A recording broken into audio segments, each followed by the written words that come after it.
Truth be told, dinosaurs and men did coexist as contemporaries. There is no other conclusion that respects the clear, compelling statements of the inspired Word of God. For some people, however, such a conclusion simply is not acceptable, and they have gone to incredible lengths in order to avoid the input and implications of the Bible's teaching on this subject. Consider, to choose just one example, the following statements from John N. Clayton of South Bend, Indiana. 1. If dinosaurs existed 200 million years before Adam and Eve, it does not present any problem to a literal understanding of the Genesis record. 1968 b. p16. 2. I have no way of telling where man's beginning should be on the chart of geological time. BHBT. Clearly man has become the dominant form of life on the earth only in modern times, but where Adam and Eve fitted into this picture is unclear. 1968 b. p35. 3. Birds, mammals and man are mentioned, and all of these are recent additions to the Earth geologically. 1977, p151. 4. Man is a very recent newcomer to this planet. 1968a, lesson 8.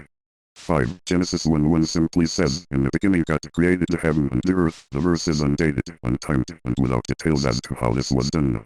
Tradition has said that the first verse is an instantaneous event and that verses 2, 3, 1 detail how it was done. It does not seem to this writer that this interpretation is consistent with the flow of the language and the message. Could not dinosaurs and many other forms have been involved in the production of an earth ready for man? I further submit for your consideration that some time may be involved in this verse and that natural processes may have been used as well as miraculous ones to prepare the earth for man. 1982, pages 5, 6. Contrast such statements, man is a very recent newcomer to this planet, with statements from Jesus Christ himself, but from the beginning of the creation, male and female made he them. Mark 10:6, cf. Matthew 19:4, emp. Added. Further contrast such statements, all of these are recent additions to the earth geologically, to statements of the inspired Apostle Paul. For the invisible things of him since the creation of the world are clearly seen, being perceived through the things that are made, even his everlasting power and divinity, that they may be without excuse. Romans 1:20, emp. Added. The term perceived is from the Greek noo, a word used for rational human intelligence. Paul, speaking by inspiration, stated that someone human was perceiving. What exactly were they perceiving? The things God had made. How long had they perceived those things? Since the creation of the world. Who, from a human vantage point, was doing the perceiving? Adam, 1 Corinthians 15:45, Romans 5:14, and Eve, 1 Timothy 2:13. The apostle's point was that Adam and Eve had been present since the creation of the world, i.e., as a part of the six-day creative activity of God, perceiving the things that were made. And that includes the dinosaurs. Evidence that humans and dinosaurs coexisted. An article in the January 1993 National Geographic boldly proclaimed, no human being has ever seen a live dinosaur. Age of the Dinosaurs, 1993, 183, 142. The evidence, however, reveals an entirely different story. Consider the following. The Dini Expedition. In the late 1800s, Samuel Hubbard, honorary curator of archaeology at the Oakland, California, Museum of Natural History, was excavating ancient Indian dwellings in the Havasupai Canyon in Arizona. On the walls of the canyon where the Indians' ancestors once lived, Dr. Hubbard found elegant drawings of an elephant, an ibex, a dinosaur, and other animals. He stated concerning the dinosaur drawing, taken all in all, the proportions are good. He further suggested that the huge reptile is depicted in the attitude in which man would be most likely to see it, reared on its hind legs, balancing with a long tail, either feeding or in fighting position, possibly defending itself against a party of men, as quoted in Verrill, 1954, pages 155 ff. Dr. Hubbard also noted.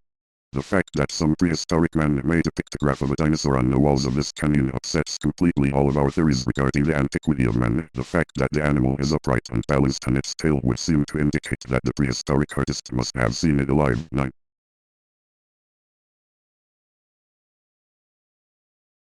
Nearby, Dr. Hubbard and his team of archaeologists discovered dinosaur tracks preserved in strata identified as Triassic, alleged by evolutionists to be more than 165 million years old. Question: how could Indians have known how to draw such a perfect picture of an animal, the dinosaur, that they never had seen or had described to them by someone who had seen it? According to the belief commonly held by evolutionists, no advanced mammals were present during the age of the dinosaurs. Artists' reconstructions generally show the huge reptiles living in swamps, surrounded only by other species of dinosaurs. The late evolutionary paleontologist George Gaylord Simpson suggested that the only mammals that had evolved up to that point in time, even at the very end of the Cretaceous period, were supposedly small, mostly about mouse-sized, and rare. Simpson, et al., 1957, p. 797. In his book, Wonderful Life, The Burgess Shale and the Nature of History, Stephen Jay Gould addressed the same issue when he wrote, Mammals evolved at the end of the Triassic, at the same time as dinosaurs, or just a tad later. Mammals spent their first 100 million years, two-thirds of their total history, as small creatures living in the nooks and crannies of a dinosaur's world. Their 60 million years of success following the demise of the dinosaurs has been something of an afterthought. 1989 to 318.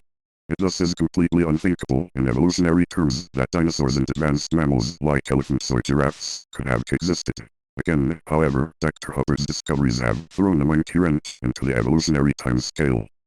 However, a discovery reported in the January 13, 2005 issue of Nature challenged everything evolutionists have ever maintained regarding dinosaurs and mammals. The Associated Press reported, villagers digging in China's rich fossil beds have uncovered the preserved remains of a tiny dinosaur in the belly of a mammal, a startling discovery for scientists who have long believed early mammals couldn't possibly attack and eat a dinosaur. Verenja, 2005. Not only do we now have additional proof of mammals coexisting with dinosaurs, but we also have scientific evidence of a large mammal eating a dinosaur. The authors discovered the fossil remains of two different mammals. One was 50% larger than previous mammal fossils that were considered to be living with the dinosaurs and was named Repenomamus giganticus. The other, Repenomamus robustus, was fully intact and had a dinosaur in its stomach. Yao Ming and his colleagues noted. During preparation of the specimen, a patch of small bones was revealed within the rib cage on the ventral sides of the posterior left thoracic ribs and vertebrae, where the stomach is positioned in extant mammals. Unduplicated dentition, teeth, BH, limb bones and phalanges, bones of the toes or fingers in the patch confirm that these bones belong to a juvenile individual of Psittacosaurus, an herbivorous dinosaur that is common in Geobiota. The serrated teeth in the patched skeleton are typical of juvenile Psittacosaurus. The skull and most of the skeleton of the juvenile Psittacosaurus are broken, disarticulated and displaced, in contrast to the preservation of the R. robustus skeleton, which is essentially in its original anatomical relation. Although fragmentary, the bones of the Psittacosaurus are packed in a restricted area. These conditions indicate that the juvenile skeleton of Psittacosaurus is the remaining stomach contents of the mammal. Ha et al. 2005, 433-151. To complicate matters, researchers reported in the April 18, 2002 issue of Nature, one of the premier science journals in the world, that they now have determined that the last common ancestor of extant primates existed, as dated by evolutionary dating methods, 85 million years ago. Tabor et al. 2002. Since dinosaurs are supposed to have died out 65 million years ago, that means the primate would have lived with the dinosaurs for at least 20 million years. One of the co-authors of the Nature paper, Christophe Soligo of London's Natural History Museum, stated in regard to the find, "What we demonstrate is that modern orders of mammals appeared well before dinosaurs disappeared. See, primate ancestor lived with dinos." 2002. So much for the belief that mammals evolved just a tad later than the dinosaurs. Ica burial stones. Javier Cabrera d'Arcaya came into possession of his first burial stone from the Ica section of the country of Peru when he was given one as a paperweight for his birthday. Ironically, he could recall his own father also possessing similar oddly carved stones that his family found in their fields in the 1930s.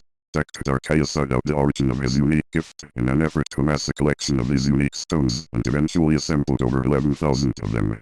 The rocks turned out to be ancient burial stones that the Inca Indians placed with their dead. Almost one-third of the stones depicted specific types of dinosaurs, such as Triceratops and Stegosaurus, and various pterosaurs.